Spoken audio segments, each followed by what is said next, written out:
We do it a little bit of a dodgy job. Just want to let you know that yesterday we had a few technical difficulties with our live stream, but apparently about half of it is up and the other half is silent. So if you can lip read, you'll be good. Today we have Pastor Jacob Ugljesa. But before we do that, there is someone that's got a special day today. Have we got that on the screen, Leighton? We might have it up on the screen shortly. Come on down, Jacob. We'll do a quick interview and let you get into it. Let's put our hands together for the... No, sorry, mate. For Pastor Jacob Ugljesa. Mate, they could do better. Okay, if that was me, I'd sort of feel like maybe they're here. Let's put our hands together for Pastor Jacob Ugljesa. Come on. Oh, that was great. The right wing is very clappy in our church here. The left wing, well, we've got none. So, Jacob, just tell us a little bit about you and also, your family. Is it someone's birthday today?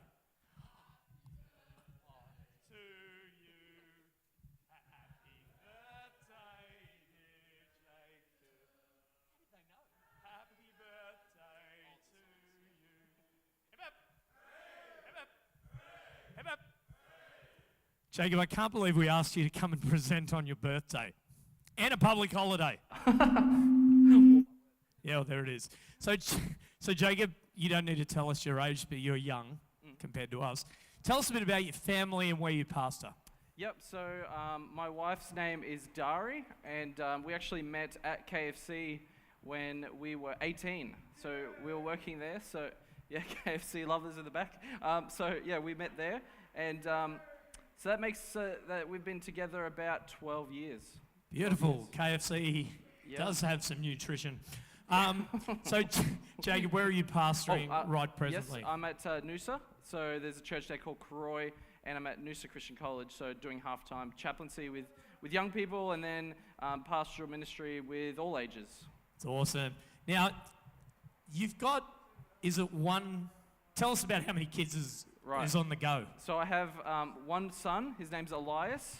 And a quick thing about that is his middle name is James because it's named after a close friend of mine that passed away 8 years ago. And so Elias James Ugljesa. And we have one that's cooking in the oven due January. Praise the Lord.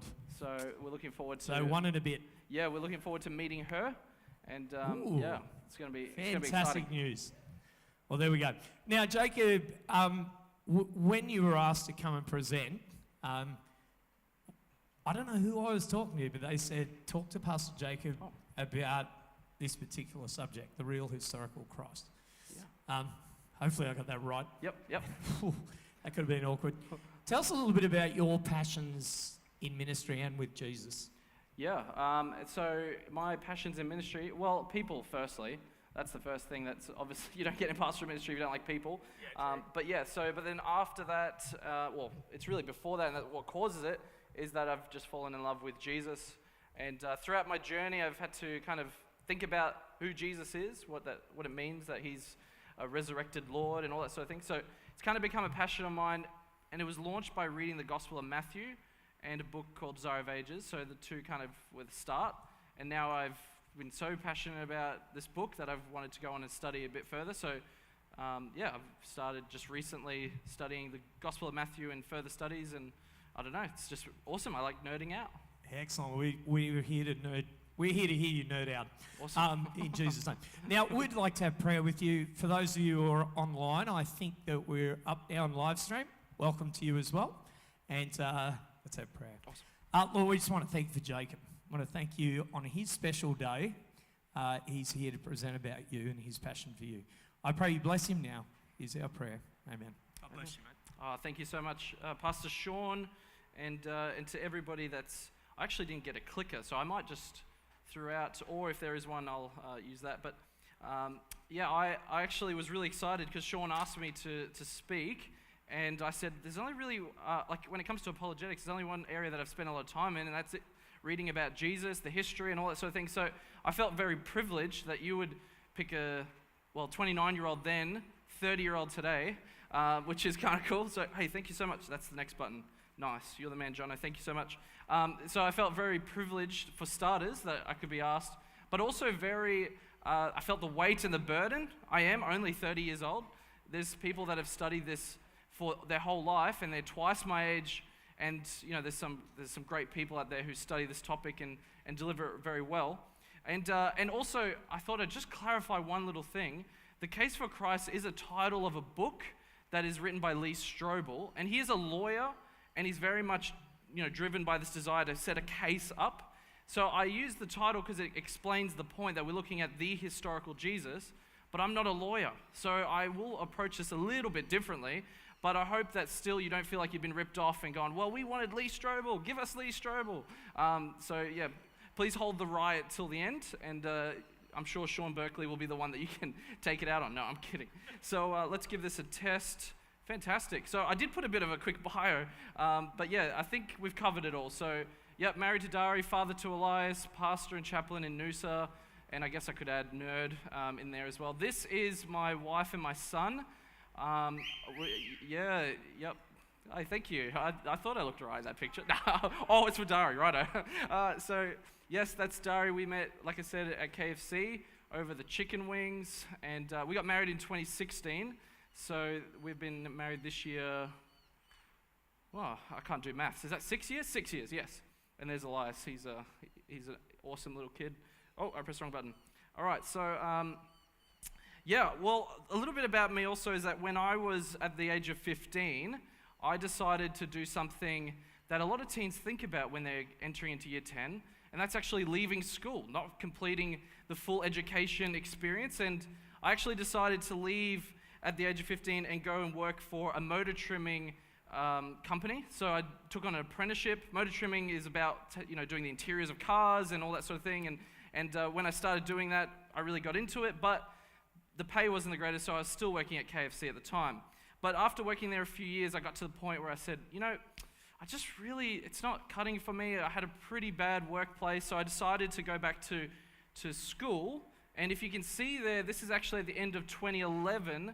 I finished at Kingston College. They do an adult education for people who have been out of school and want to get the year 11, 12 certificate. And I know it's a bit blurry, but that's a picture from the day that I got my year 12 certificate. Yeah, I felt really good. That actually opened the doorway for me to go to university and to study, and I found my passion, which is theology and ministry, and that's where I am now. But while I was at Kingston College, I met Jason. Jason was a weed-smoking, tatted fella, but he was an intelligent guy. Like, this guy was smart. He knew more about Jesus than I did at the time. He knew a lot about Jesus. He had recently been studying a lot about something called the Zeitgeist. If you've ever heard of the Zeitgeist, it's an interesting concept that was brought up probably in the mid-2000s, that there is a backdrop to Jesus that really is what caused the Jesus myth to become, what it was. And basically in each culture, from Babylonian to Egyptian and so forth, that there was a motif, a pattern that went throughout all these cultures, that there was a god that would die and would be raised up. The Baal worship was all about the god that would die in the winter and through the season would remain dead and then resurrect again in the summer and following the cycles of the seasons. So he pitched this to me one day when he found out that I was attending church. I was very excited about my faith and all this sort of thing. And he said, how can you believe in this Jesus when it's very clearly a myth? And that question was something that for me as an 18-year-old, I really resonated with and started thinking a lot about. We'd have some interesting conversations. Most of it was him telling me at length, you've met those people that you sit down with them and they just talk and talk and talk and they don't give you an opportunity to speak back. Well, that was me, but I was really enjoying it. I was listening and I was learning a lot from this guy. But a question that I want us to ponder today is, what reason do we have for believing Jesus in the way that we believe in him? It's an important question that we need to consider whenever we think through this topic. Coinciding with this time, like I mentioned to Pastor Sean, is that I began studying the book of Matthew. A pastor was actually also studying with me about, my faith and all that sort of stuff. So I had people in my life that were, guiding me as well, but also a personal journey. And so, like I said, I'm really excited to read the gospel, and I am very excited to study. So like I said, I am not a pro. I have a lowly bachelor's degree. I want to pursue more study and learn more from some of the masters in the field. But this is basically what I'm going to share with you, everything I know up until now. This is my journey up until here. Will things change in the future? Probably. Things will develop over time as we must. But I think it's awesome that you guys would put a value to me that even in this point I could share something. So the reality is you won't be a Christian long until you're challenged like I am. And I'd actually be interested to hear, if you could just by a raise of hand, have you ever had somebody in person, let's start with in person, then we'll add internet later, but in person ask you why you would believe in Jesus because they believed when you spoke to them that he was a fictional character or a fable from history? Could you just raise your hand if you've ever had somebody kind of bring up the doubt to you? All right, okay, that's in person. Okay, now keep your hand up, and then we'll add, maybe on the internet you've read something that has challenged you, and you've heard somebody saying something. Okay, so it's probably a good 3/4 of us. So for some of us, I can imagine that question is very a live issue. You're probably thinking about it yourself. You don't come here this morning going, I am a follower of Jesus, but maybe you come here going, I probably lean a little bit more to the agnostic side of thinking, and I'm probably a little bit more that way inclined. And so I would just like to say for all of us who are here, I hope this is a safe place that we can actually sit down and talk about and listen and all that sort of thing, because I think there's room for everybody. Doubters are as much a part of the kingdom and as much a part of the 12 disciples that first followed Jesus as the most faithful of the 12. It's interesting, a reflection, that after the resurrection, when the 12 met together, or the 11 as they described at that point, is that it said some still doubted.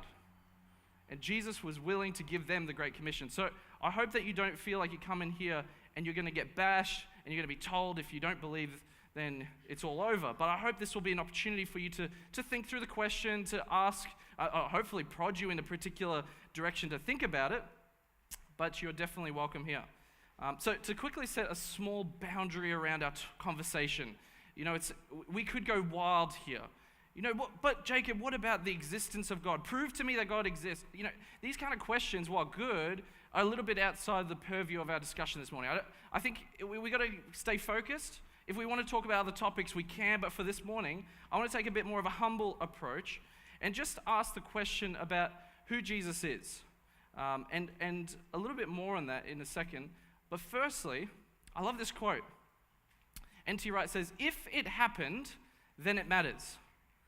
These are not topics that are kind of like, well, let's discuss this in a theology lecture hall, walk away, and life goes on as usual. We'll return to paying our bills, we'll return to looking after our kids. No, if something like what we're going to talk about today happened, then I believe it matters. It's something very crucial. But with this, we all come to the perspective that we do because we have a bias. And that's where I want to start off. I want to take a very humble perspective. If I was to share with you my perspective, I am a follower of Jesus. That means I do believe the Gospels. I do believe that Jesus was real. I do believe that Jesus rose from the dead. And I do believe that there is an eternal God. So that is my perspective. Have a reflection now. Just think through for a moment. Where are you coming from? Don't need to verbalize it. Don't need to share it. But what is the bias that you have? Because sometimes we're told that the more important perspective to have is a doubtful one. Sometimes we're told it depends where you are, to be a believer. But I want you to reflect with me. What is your beliefs about Jesus? Whether for or against. I want you to reflect on this also, that whatever our beliefs are, they came from somewhere. So there is an origin point to them. And it could be from an experience. I've shared a bit of experience with you, and that's definitely shaped some of mine. It could be tradition. My parents are Seventh-day Adventists, and so I see the world as a result of their guidance, and so that does shape me. It could be popular opinion.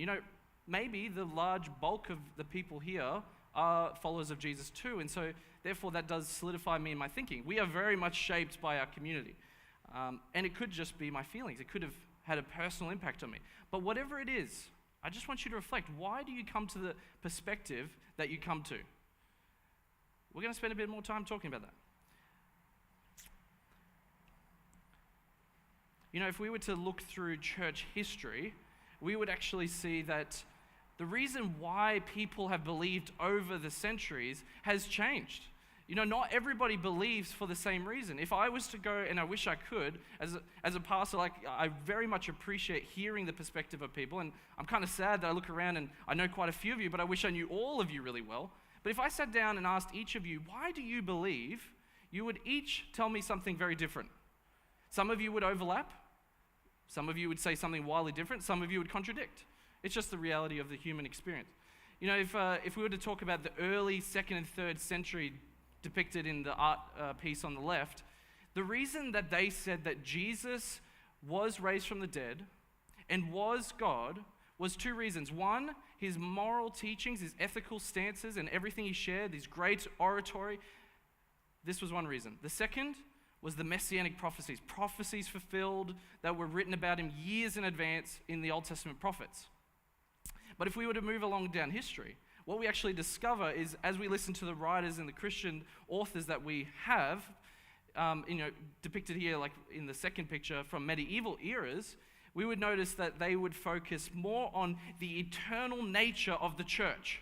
The church is an ongoing thing. We could look to the artifacts from the bones that we actually have from the Saint Thomas, the very one that touched Jesus and you felt the wounds. You know, we would have this evidence. We would have, and so they would point to the eternal nature of the church. We're still here. We're still present. We're still very much an ongoing community. But of course, as time went on, and we think about the Reformation era, maybe you can guess what the emphasis became on. As we come closer to the 16th century, we have the invention of the Gutenberg Press. So that's when you can actually transfer information at a much faster pace without the human intermediary. Yes, they might write something, but then you can spread that far and wide. So of course, the next thing that became a huge influence on belief was actually the textual documents of the New Testament. And so there's a renewed interest exploring, what are these things, the Gospels, and actually a lot of the fake documents, or pseudonyms as people call them, Gospels written under other names, were challenged, and the people are questioning, and this would lead into the Enlightenment and other things where biblical criticism and lots of other areas of study would come across as important. But the question would always be, for the Reformation era, how do we go back to the original? Can you see, even just through this very overview, there'd be very much a distinction between people in those eras too, but you can see that across the eras, people have answered that question differently. Why do I believe? Well, for markedly different reasons. Very different reasons. But today, we won't be exploring their perspective, and hopefully we're not exploring my perspective as much as I am influencing this, and I am honest here, I have a bias, I'm geared towards this, but I want to actually ask the question, what did the original followers of Jesus believe? That's an important question. That's where the conversation ought to lie. Because Jacob, as much as, you might go, well, he has some good points to share, or, oh, I don't like what he's sharing here. The reality is, I'm 2,000 years separated from the resurrection of Jesus. But there is a community of people, and again, this is my suggestion, and if we were to disagree that there was an original group, then we would have some, conversation there. But I'm assuming that there was an original group, and if we do, we got to ask the question, what do they believe? So 2 controls before we jump into it proper, and I hope I haven't lost anyone yet. Hopefully you're still with me. If you have any questions, I'm told we're going to have some time at the end. I can't promise that I'll answer them all, but I will try write them down and reflect on and and we can talk it out, but that'll be good. But that's for towards the end. But for now, 2 controls. Number 1, history requires the eyewitness testimony for us to understand, for us to interact with history. We interact with history sometimes through artifactual evidence. A rock discovered, a piece of pottery, an inscription, but this is very, very narrow. Usually the best way that we can interact with history is through the experiences of somebody that lived in that era. We have to look through their eyes to understand what happened in their day. Are you with me so far? Yeah, okay, great. So, N.T. Wright, again, he's a historian and a theologian mixed in one, so he kind of tries to see the picture of the first century and also to couch what we have, our documents in that era. And he says this: science observes the repeatable. If you boil the kettle at a certain temperature, it will boil. but history observes the unrepeatable. History happens once, it's done, it will never happen again. Events could happen similar. Some things may occur over and over, like your trip to work, but that usually isn't notable and doesn't make it to the history books, we hope. But the reality is, history observes the unrepeatable. Not all things in history happen today. And that's an important principle to start from. Consider two events of important magnitude, one being the moon landing. It's an unprecedented event. Nobody left this planet and ended up on another physical body in space until, I believe, 1969. Right. It's unprecedented. It's also unusual. Those things don't just happen every day, but it's also significant. And finally, it's not without controversy. If you go online, you will find a group of people, and maybe if I was to do a field test here and asked, do you believe the moon landing happened? There would be a small segment here that would say otherwise. Now, I'm not critiquing either for or against, but I just want to illustrate to you this fact. Now, how do we know that the moon landing, or what is the claim that the moon landing happened, is actually from eyewitness accounts? Astronauts on the actual body itself, people in the space station, the recordings, people watching it. This is how we interact with it. Maybe the medium changed, it's not written down, it's on a camera, but the reality is we still interact with it through the eyes of individuals.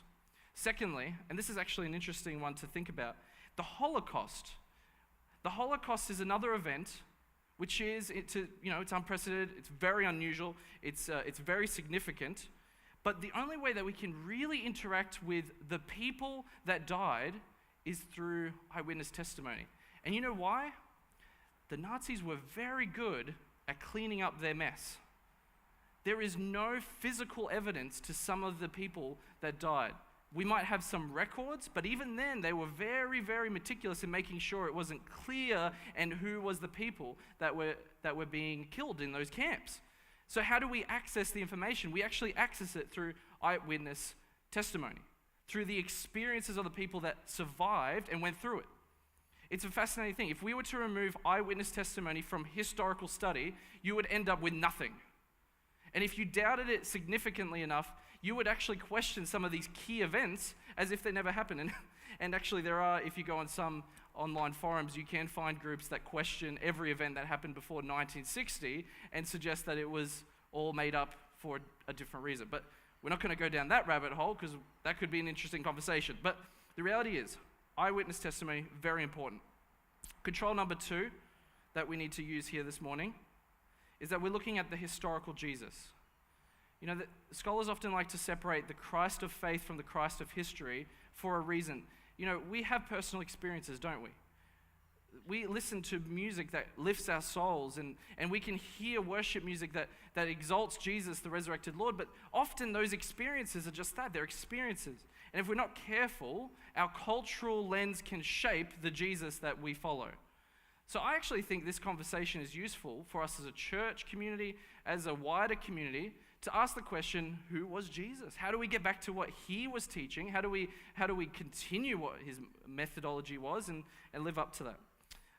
So if we were to ask people who study Jesus, and I think it's kind of cool, I remember one guy being called a scholar of Jesus or a Jesus professional. I think that would be a nice thing to have on a resume, the Jesus professional.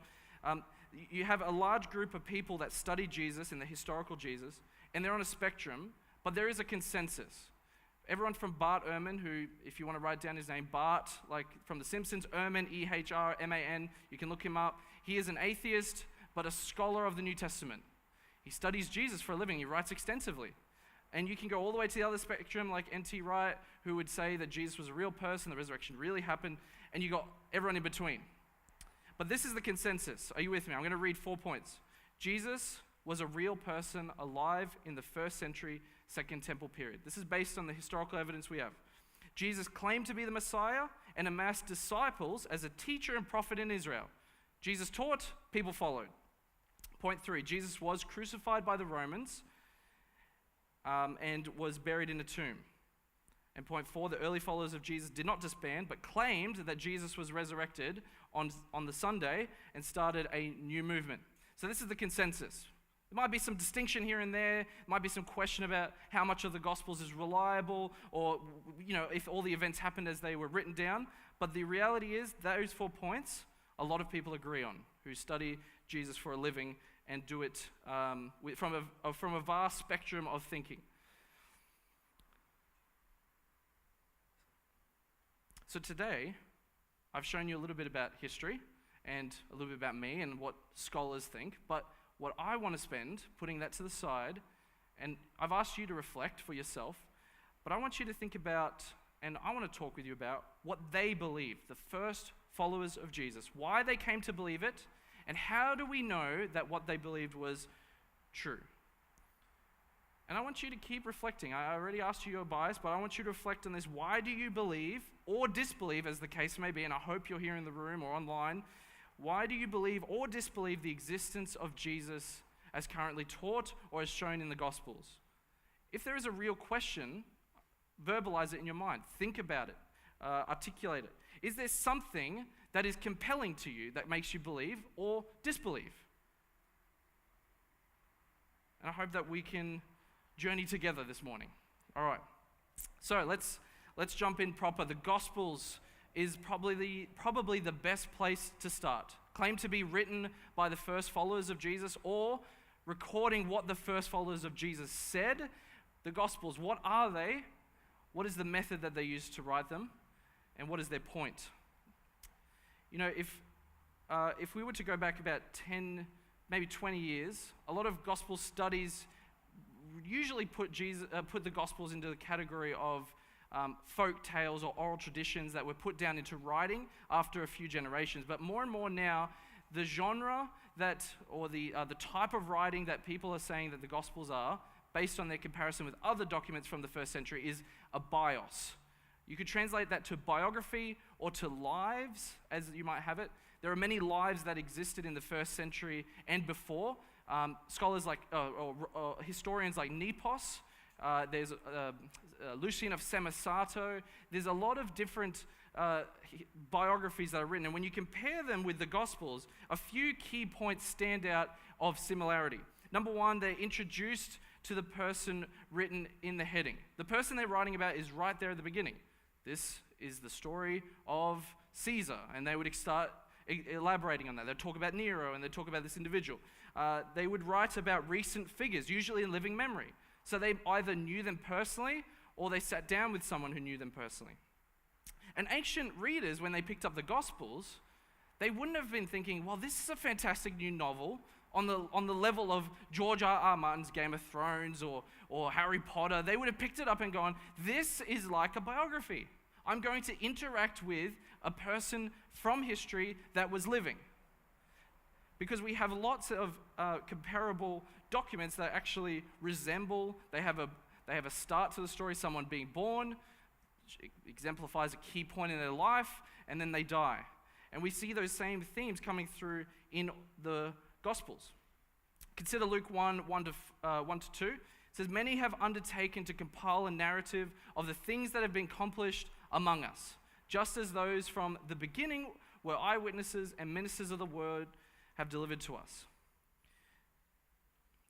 While the Gospels are biography, and that's a little bit different to our modern version of biography, because modern biographies, if you've ever read one, tend to focus on the psychology of the person and tends to try and get into their life a little bit more, show where they came from. Ancient bios or lives tended to focus on the events that happened, the key moments in that person's life. And it often emphasized that it would tell the whole story from the beginning, and that it was written by eyewitnesses. Key people saw them, or they themselves were an eyewitness, and it was delivered to us. We're going to spend a bit of time looking at that concept of delivered, because it's actually quite interesting as we unpack this. But we'll come back to Luke in a little bit. So consider this person, Polybius.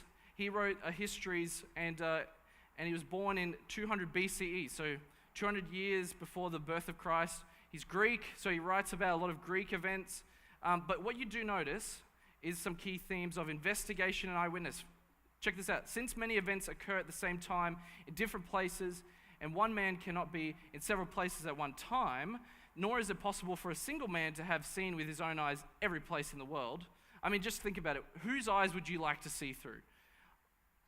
I'm sure there's some amazing people in history that I would like to see. Maybe the storming of Normandy. I mean, that'd be a scary event, but imagine seeing that firsthand. But we can't experience everything. We can't see everything at once. So how do we access other experiences throughout history? How do we access other experiences in our own day? Well, we go to, and he continues, we haven't seen with our own eyes every place in the world and all the peculiar features of different places. The only thing left for a historian is to inquire from as many people as possible. Why am I sharing this with you? The reality is, people often describe the ancients as people that were just caught up in fairy tales and myths. There's a concept for this called chronological snobbery. We in the West are enlightened, they are primitive apes. And everything written before, 17th century has nothing to do with reality. It's all caught up in the fairy tales of ancient myths and gods, and the more we get away from that, the better. But the reality is very different. Historians did their best to write down key events, not from their imagination, but from the eyewitness testimony. They wanted to investigate. Check this out. Lucian of Samosata, he writes this. He says, as to the facts themselves, the historian should not assemble them at random, but only after much laborious and painstaking investigation. He should, for preference, be an eyewitness. This is very modern desire. We like the most closest person to the event as possible. We've got so many problems occurring now because of the fake news concept that people are throwing out all these different ideas, and the reality is they might not even be close to the actual place themselves. So the solution to that, and it's very ancient, is actually to be present at that thing, to be an eyewitness. Interestingly, Polybius, and I haven't got it up there, but he often talked about a peer review process. Sometimes he would write at length about how bad this guy Timaeus is. Talk about like Twitter of the ancient world. He would absolutely demolish Timaeus and say he's the worst historian you'll ever meet. And he would say all sorts of like horrible things about him. But his main critique is that Timaeus was not good at talking to the eyewitnesses. It was the same thing over and over again. And now we get to read about it. We don't know who Timaeus is, but we know one thing. According to Polybius, he was a bad historian. But that's an interesting concept. They very much valued that eyewitness investigation. Now, I said I was going to come back to something in the Gospel of Luke, and there's this concept that Luke talks about, something being delivered to him. The word behind there in the Greek is paradosis. Can you say paradosis with me? Okay, mainly just for you to remember that word, because there is actually this thing that happens throughout the writings of the ancient world. And Flavius Josephus, he was born actually a little bit after the time of Christ, but writes extensively about the destruction of Jerusalem. Actually, he writes extensively about a lot of Jewish history, but our main source of information from the destruction of Jerusalem comes from Josephus. There is a bit from other Roman writers, but this is what we have. Now, he talks about how he came to write it down. I'll read it. It says, I kept a written record of all that went on under my eyes in the Roman camp. The reason he says that, he himself was taken away from Jerusalem and a captive, and was alone in a position to understand the information brought by deserters. Then, in a leisure which Rome afforded me, they obviously saw something in him, being a high-born, intelligent guy, with all my materials in readiness, at last I committed to writing my narrative of events. Now, interestingly, in the Greek, the words that he uses is this word paradosis, or paradosin in that tense. The reason why he uses that word is because he's writing down something that has happened for the purpose of memory. So writing something down that's memorable so that other people will hear it and it will be able to be passed on. So when we read it in the Gospels and actually in the writings of Paul, it often gets translated by modern translators as something that was passed on to me or something that was a tradition. You'll hear that word later. But the reality is what's happening is they want to put the event into writing to be remembered. That's what how Josephus uses the word. So stay with me. I'm going to keep trying to unpack this for you. So confident was I of its veracity, he goes on, that I presumed to take as my witnesses before all others the commander-in-chief in the war, Vespasian, and Titus, the two guys responsible for razing Jerusalem to the ground. So Josephus, in his way of getting tradition or writing down this event, wasn't to go, I heard this from my aunt's sister's uncle, and he told it to my friend, and they told it to me. Like, all these points removed. The reality is, when he was writing this down to be remembered, he saw it firsthand. He went and spoke to Vespasian, the guy responsible. He went and spoke to Titus. He actually learned from them what happened, what the details were, what was happening inside the city at the time, which he then goes and records in length in his document against Apion.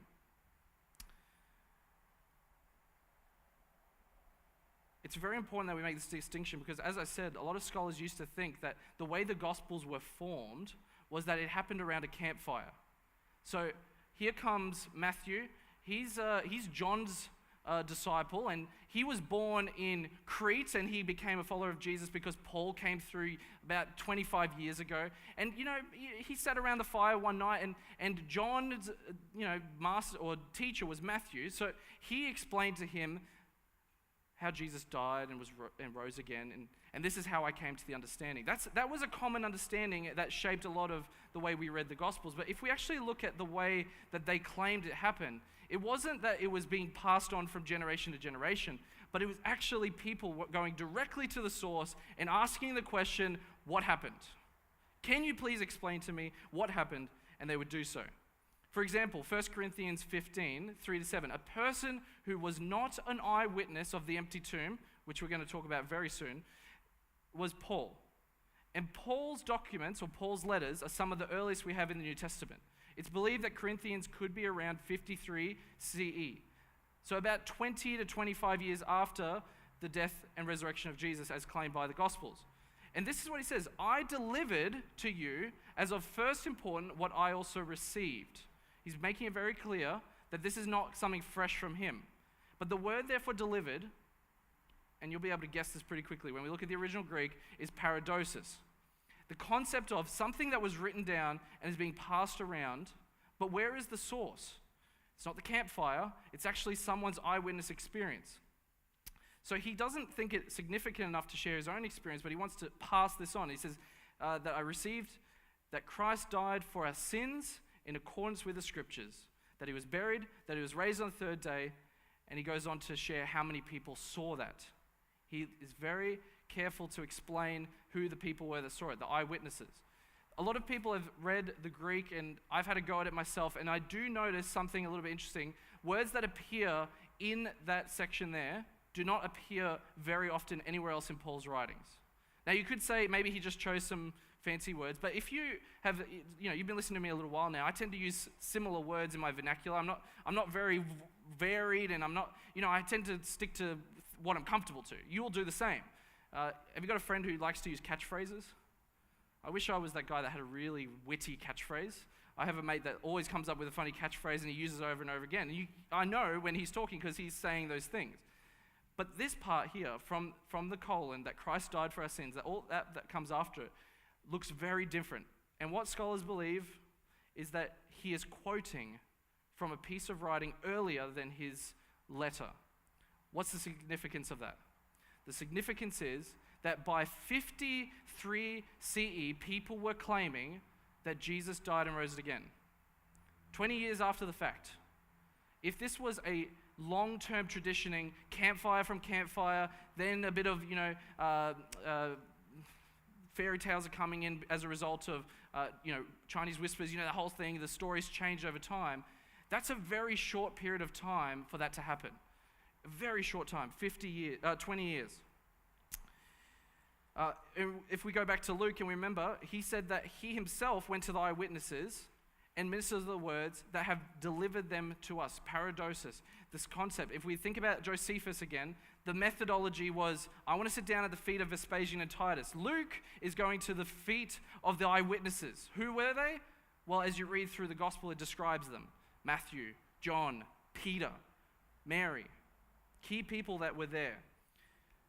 To quote Richard Balcom, he says, the language of tradition entails, this is very significant, neither cross-generational distance nor even orality to the exclusion of written records. What he's saying here is it wasn't long-term, but you could include a tradition in a piece of writing, and that was held on and passed on. That writing would stay the same from generation to generation.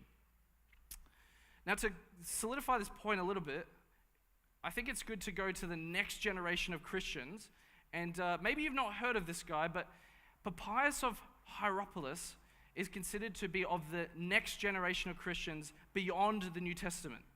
And he's an interesting figure, and I want you to, it's a long quote, I'm sorry, but I've tried to break it up, and I'll try to clarify, but it is 2 sentences, so that was hard to chuck a little cut through. So, Papyrus of Hierapolis is quoted by Eusebius, who writes a church history in the 3rd century.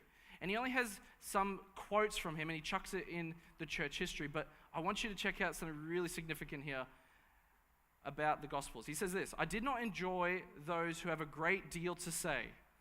I think we'd all agree with that one. But those who teach the truth.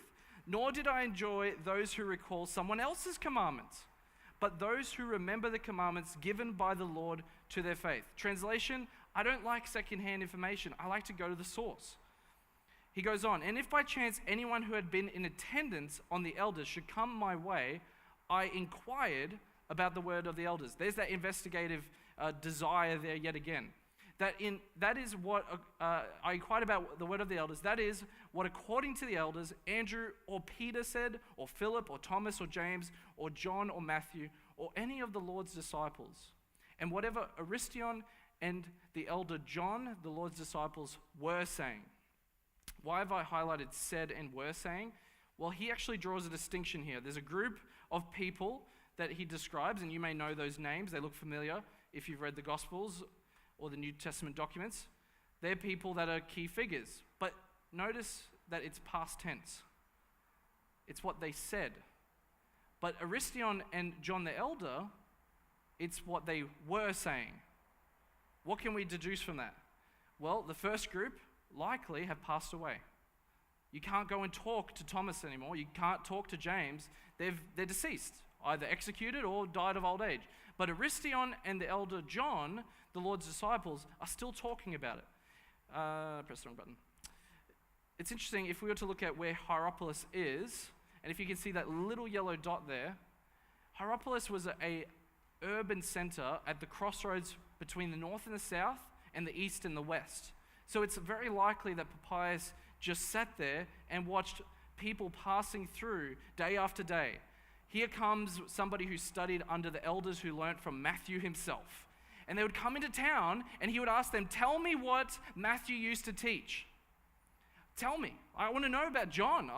I'm excited because when Papyrus wrote, it was about the same time or not long after the Gospels were written. And so they hadn't been distributed far and wide yet. So he was learning through people who had been the key learners of these guys, and he wanted to know. He wanted the first-hand account. But this is the most significant, I think. He says, I did not think that information from books would profit me as much as information from a living and surviving voice. Oh man, wouldn't it be amazing to hear Peter himself tell you what it was like to see Jesus just start pulling food out like non-stop? Like, wouldn't it be just something else to hear that? Well, that's what kind of trend occurred in the church. They didn't want to accept fairy tales. They didn't want to let things slip in. They wanted to hear people's experiences, and there was a lot to go around. They wanted to hear every experience that they could. If we were to depict the 2 streams that he described, this is from Richard Balcom, and I think it really explains the point. In the first group, we see the specific disciples of Jesus being named, but they're deceased. So the way that he would have learnt about that was from the elders that learnt from him and were kind of committed to remember all these traditions, and then the disciples would learn from them and they'd cross through Papyrus' path. But he liked the living, surviving voice, you may remember, and that is the second category. Aristion and John the Elder would have disciples, and they would come through town, and then they would pass it on to Papyrus. The distance of time is the amount of time it took to travel from those places to where Papyrus was in Hierapolis. Not generations or centuries, but a short trip. If you're going from Jerusalem to Hierapolis, 180 k's. Or pardon me, 180 miles. I don't know how to convert that to kilometers, but you might. So the reality is that when we look at the Gospels, we're not looking at something that was passed on from year to year to century, then they decided to put it down in writing, and what you have is the culmination of so many different people putting into it That could have been shaped by who knows what. But reality is the church was very keen to hear firsthand. And it was early. It's a very important thing. They emphasized that everything was in living memory when they could remember it. If I was to ask you now what you remember of September 11, 2001, what could you describe to me off the bat? Have a think. What could you say? And this is a feedback moment, I might say, because I do want to hear. What can you remember from about 21 years ago on that morning? A little bit louder because I'm deaf. Okay, 2 planes went into 2 towers. Does everyone remember it like that? Okay, key gist. Do you remember anything else? What happened to the towers afterwards, maybe? Did they stay standing? No. Yep, collapse. You're saying collapse. Did everyone remember that? Raise your hand if you remember that key detail. All right. Is there anything else that you can tell me that we'd probably all remember? Dust? Yeah, everything was like exploding out. Do you guys remember the dust coming from the towers? Yeah, all right. So, if I was to ask you for gist memory, you could probably tell me. But if I was to ask you for details, do you know what flight it was that went into the tower? Can somebody raise their hand and tell me if they know the flight number? Oh, interesting. Okay, so there is a distinction here that we have to make. Details versus gist. We're very good at gist memory, but detail memory we're probably not the best at. Some people are really good at that, but maybe not perfectly good at it. But what we do notice, even over 20 to 30 years, we can still recall events, significant events, as they happened, although we might not know the specifics very well. And this is a very interesting study that my lecturer, Robert McIver, has done and is well written. It's awesome to see an Adventist getting out there into the wider world, sharing about the effects of memory over time. And the Gospels fit into the category that over the time elapsed, it's okay, like memory may be lost, but the key events, key details are still there. And if we remember that 1 Corinthians may be earlier than the Gospels, we're only talking a space of the same time between us and the Twin Towers. Now, if I was there on the day, now was anyone there in York City when the towers were hit? Aha! I reckon you guys would probably share the most extensive detail. 2 people raised their hand towards the back. I think you would probably have the more clearer detail of us all because of the imminency and how close you were. And if you were in the tower itself, again, the amount of memory can build up. That is an interesting study that has been done into memory as we have it today, which is probably a little bit inferior, if we might be honest, to the time of the Gospels being written. So if I could compare these 3 figures, does anyone know the first guy on the left? He's an interesting looking fellow, isn't he? No one knows. Okay, Aristotle. He's actually somebody that has shaped a lot of the way you think. You probably don't know that, but the reality is he's shaped a lot of the way that you think just day to day. That's Aristotle. That's what he looked like based on carvings on the left. In the middle, can anyone guess him? Yep, Mitchell Strawn. Yes, Alexander of Macedon, or also known as Alexander the Great. Yep, that's the earliest depictions we have of those 2 fellas. Can you guess who the person on the right is? Oh. Hey, it's why we're all here, right? I can't forget him. It's actually Jesus of Nazareth. The earliest depiction, second earliest. The earliest actually looked a little bit like a child drew it, but this is the earliest depiction of Jesus, second earliest depiction of Jesus we have. And he's depicted as the good shepherd. You can see the sheep at his feet, and you can see him carrying the bucket, and I think he has a sheep over his shoulder. Dated to about 236 CE in the catacombs of Rome. It's fascinating. It's fascinating. When you compare those 3 people, Arrian wrote the history of Alexander the Great, the middle one, the earliest sort 500 years after Alexander died.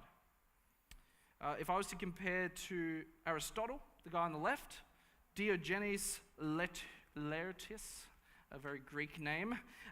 He wrote the biography of Aristotle 500 years after his death, the earliest we have. Jesus, if we were to take 1 Corinthians as the earliest writing, then that's something like 20 years after the case. I feel a little bit more confident in that fact. I just think if I'm seeing something that's very close to the case, I find that significant. I think that's something that we can put into the mind and go, maybe there's something in here that is important to think about. But I must say this, some people have asked me this question, why wouldn't they just write it in 34 CE or 35 CE, like a year after. Maybe they could have sat down, bought some papyrus, and just started writing. But it's interesting, it is okay to have a little bit of distance, I've discovered. Because I saw this from Blaukamp, Craig Blaukamp. He wrote this interesting comparison about the encyclopedia entries of Adolf Hitler and Winston Churchill from 1940 and compared it to 1947. This is what it said about Adolf Hitler in the Encyclopedia Britannica in 1940, in the middle of the war, that he is a vegetarian and he disrespects the Treaty of Versailles. And one more detail, it says he doesn't like Jews. I mean, that's a bit of an understatement if I was to give one. That's like the understatement of the century from Encyclopedia Britannica, which wants to give the best information at the time. But the reality is they were still in the middle of it. They were so close to the event that what can happen is you don't really see it very clearly. And this is what's interesting to me, that if you were to compare it to a couple of years later, 20 years, 30 years, you start to get a more accurate picture of what those two figures, Adolf Hitler and Winston Churchill, are like. But Winston Churchill is described as a political has-been in 1940. Well, that's going to be very much overturned in 5 years, and we know it. So descriptions need, or eyewitness accounts are most beneficial when they're close, but they're not too close. I think it's very interesting that if we're serious about this, we can actually see that there is some good to a bit of distance. The ideal setting for historical writing, says Craig Keeter, is distant enough to avoid myopia or influence for a different reason. Maybe they were forced to write this because they wanted to please a leader, or maybe they were trying to trick people, or something like that, right? But yet within the period of living memory. There's like a sweet spot that we need to aim for. And I believe the Gospels do get very close to that. Just a little side note before we get to my final point, which I want to really just hone in on and end with, is that the Gospel documents themselves. People ask the question, how many we have? And it is true, you might hear that people say there's thousands and whatnot. But the reality is, when we're talking early, when they're talking about there's being thousands, that includes everything from 2nd century through to the 14th century. When we talk about the earliest documents, this here is the one you're looking at. The earliest copy that we have of any manuscript evidence of the Gospels was found in Oxyranicus, Egypt, in a trash heap. It was burnt. And it records John 18:36 to 19:7, so a bit on one side, a bit on the other.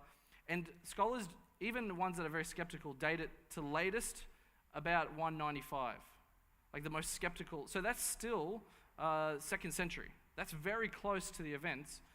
And it's fascinating to me that we have that. There's 30 portions of the gospel manuscripts found that are dated to around this time period, or maybe into the 3rd century a little bit. But that's fascinating. That's not long-term changes over time.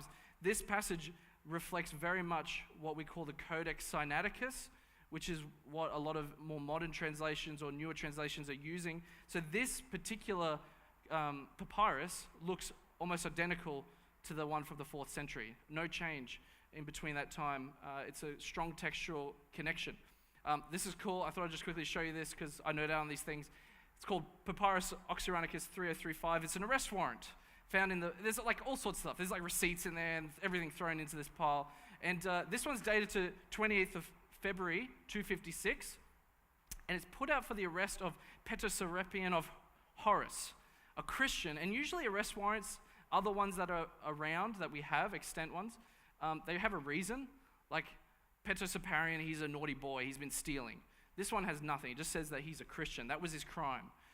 It's fascinating that this was also found in the trash heap. So, why have I shared this all with you? This would be my summary. Eyewitness testimony, very crucial to the gospel writers. There is proximity to it, and there is the right amount of distance. It's within living memory, but it's not right there where they can't see the picture clearly. As we will see, that is really important because the disciples did struggle to understand this whole thing. But it does fit into the category of biography, not novel, not myth, but actually biography. They were trying to record the events as they happened. Very crucial. And if you have questions about that, I'm happy to talk a little bit more in our question and answer time coming up real soon. So, the resurrection. clever deception, crazy hallucination, or confronting conclusion. If we were to look at the Gospels themselves, we've spent a bit of time talking about how important they are, and I think that's really what I wanted to stress this morning. But if we were to see them as writing real events, what did the early disciples believe? Why did they write those down? Why did they record the eyewitnesses? Well, it was this event. They spend more time on this than anything else. If you talk to the average person, people like Jesus as a teacher, they're going to struggle a lot with this or the further implication that he's divine. So, what happened Sunday? What actually happened on Sunday? When we talk about Jesus and we ask these questions, why did the disciples suddenly go from mourners to believing that Jesus was raised from the dead? In the Second Temple era, the time that they lived, it was not a common belief that if somebody died and there was something that happened, that suddenly we would come to the conclusion that there was resurrection. That's not a thing. Like, they're not shaped in that way. So this is what I want to show you a bit of an equation, memorable to me, hopefully memorable to you. One of the key things that resulted in the belief of the resurrection is that there was an empty tomb. We hear the stories, Mary comes there, she's surprised. Peter comes there, he's surprised. But as a result of that, there's still a lot of confusion there. And also, you wouldn't just suddenly come to the conclusion, if you saw an empty tomb, Jesus is raised from the dead. That's just not the conclusion you come to. Not in their generation, not in ours. If there was no appearances of Jesus, he's still a dead Messiah. Messiahs die all the time. They're warriors. So when a warrior dies, you don't go, well, he's raised from the dead. He's actually like the Son of God. No, you would just go, let's find the next dude. Or maybe let's just quit altogether. We don't believe this anymore. But nobody would say, I believe that he is raised from the dead. Disciples would not have concluded that. It's just a key part of this detail that we have to recognize. Maybe, and this is a common thing, maybe the tomb was robbed. The body was stolen, it's gone, that's it. Maybe they're overwhelmed with grief that they went to the wrong tomb, right? That's a possibility. If you only have the empty tomb and not the appearance of Jesus, all you're left with is a solid rock with nothing in it, for numerous reasons, not resurrection. If we were to flip that and say, I saw Jesus.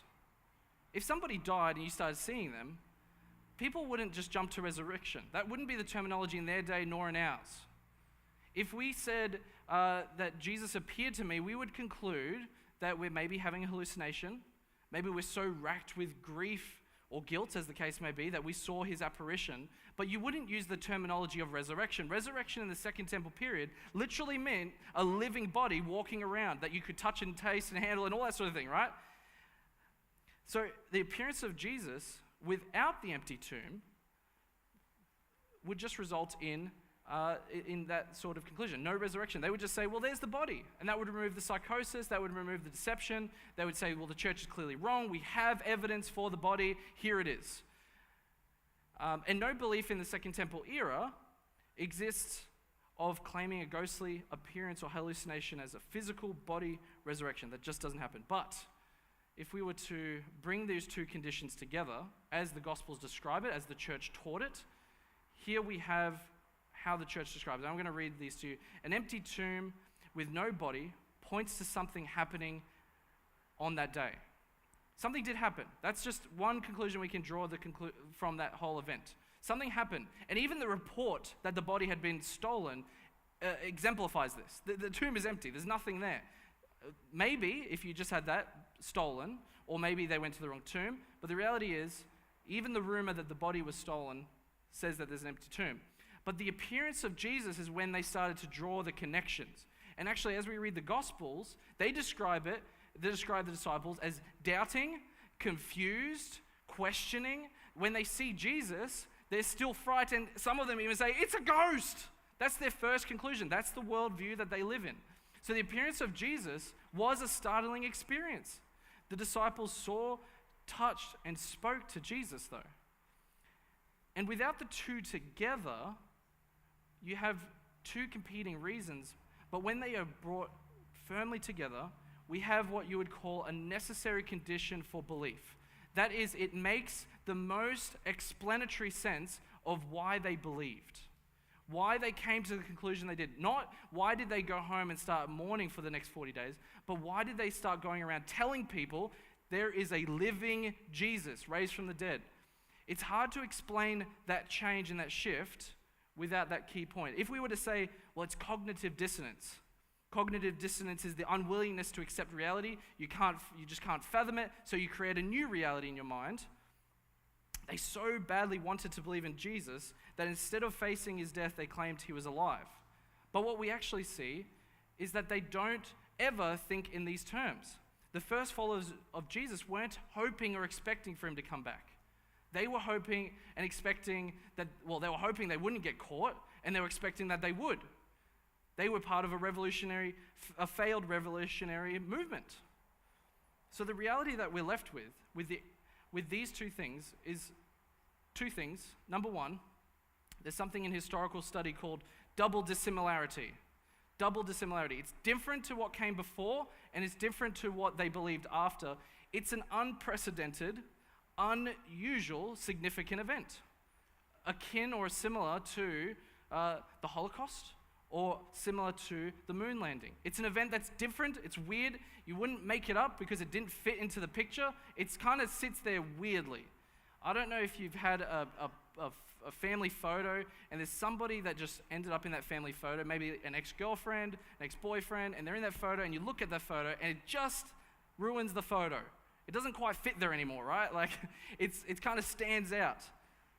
Jesus and the resurrection stands out from the picture. That's what we call that's what they call double dissimilarity. Nothing before, nothing after accounts for what happened. I'm looking at the time. I'm going to wrap this up because I did have an extra point in case we had time, but we don't. But I'm going to skip through a few slides here for that purpose. I'm going the wrong way there.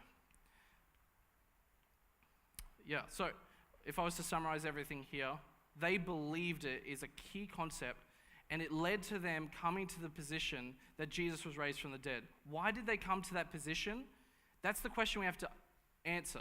And I want to suggest that the answer to that is they experienced something. People spoke about it outside of the camp, not just the Gospels, but other people observed this. Paul himself was saying that things happened on that day.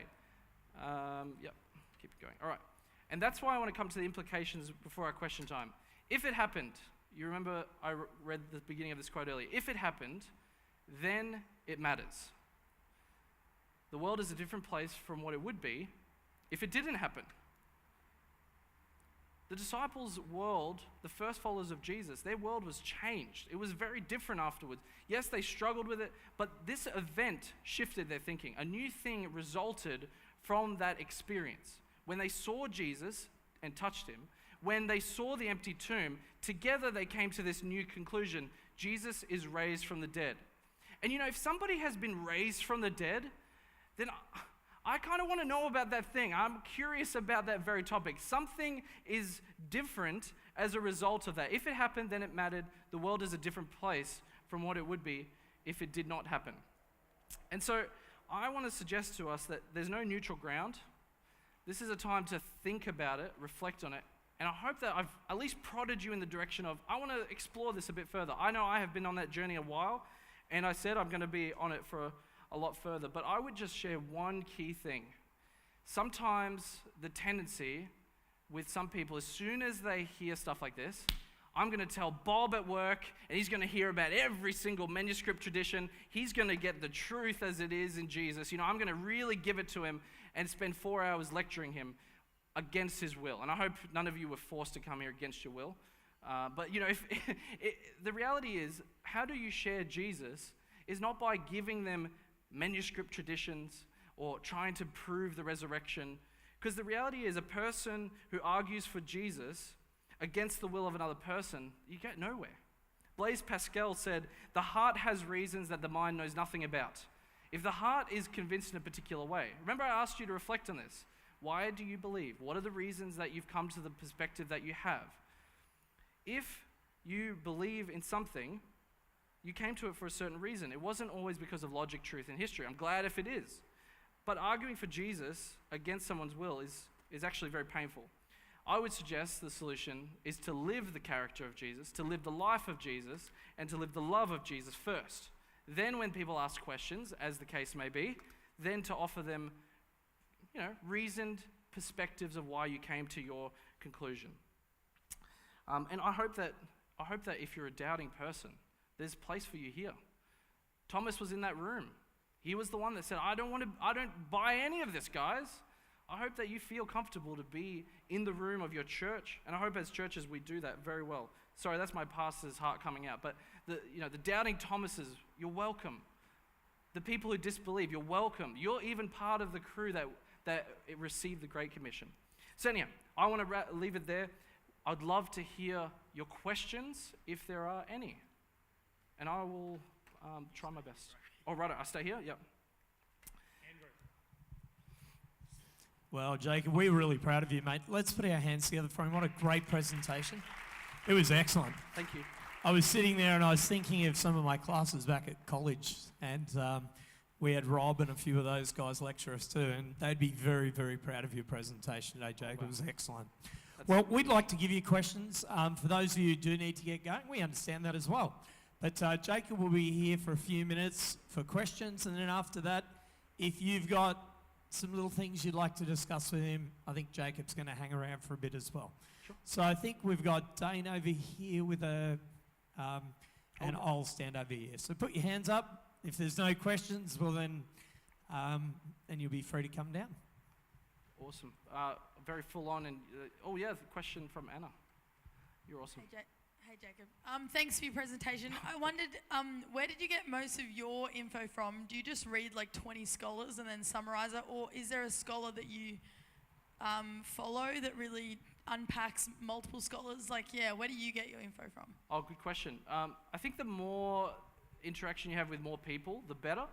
But there is, like I said, a spectrum. So if you want to get to historical study, people who are considered part of the third quest of Jesus, trying to understand the historical picture, a great person is N.T. Wright. He is very wordy, so I'll warn you on that. He does have some introductory stuff, but N.T. Wright, I'll definitely go for. Bart Ehrman is good because he comes from the doubters camp, but he offers some fantastic perspectives that if you have a doubting friend, he's like a voice for them that you can relate to. But it is a little bit different. You might feel a little bit confronted if you've never doubted yourself. But I know I have, so I really value that. So Bart Ehrman is spelled E-H-R-M-A-N. So Craig Keener and Richard Balcom are good for the biographical side of things. They look at the actual Gospels themselves. So anyways, there's 4 names, but there's heaps of guys out there and ladies and some great work going on. What was that, sorry? Richard who? I have not read Richard. Oh, see, communication, we all struggle with that. Richard Balcom is spelled B-A-U-C-K-H-A-M. If you find the slide with his name, you could probably save that for everyone. So, yes, he writes one called Jesus and the Eyewitnesses, and it's a great one if I was to give a name out there. So, I don't know if there's any other questions, but good job for sitting through an hour of me talking. You did better than my wife. I'm sure not. Mate, we'd like to pray with you, and as we said, Jacob is here. Tomorrow we have Dean Banks from the South Pacific Division, and he'll be sharing some insights into leadership and how to work in teams, which will be really cool as Fantastic. well. Let's pray for you, mate. Lord, we want to thank you so much for Jacob's ministry. He's an incredibly gifted young man, but he's also incredibly humble, and he's here to serve you. For our congregations in Croy and our school at Noosa, they're blessed to have him. I pray that you be with him and his family, and may we have a good day as we leave here as well. Amen. Amen. God bless you all, Sure. and if you do have some questions, come down and have a chat with Jacob.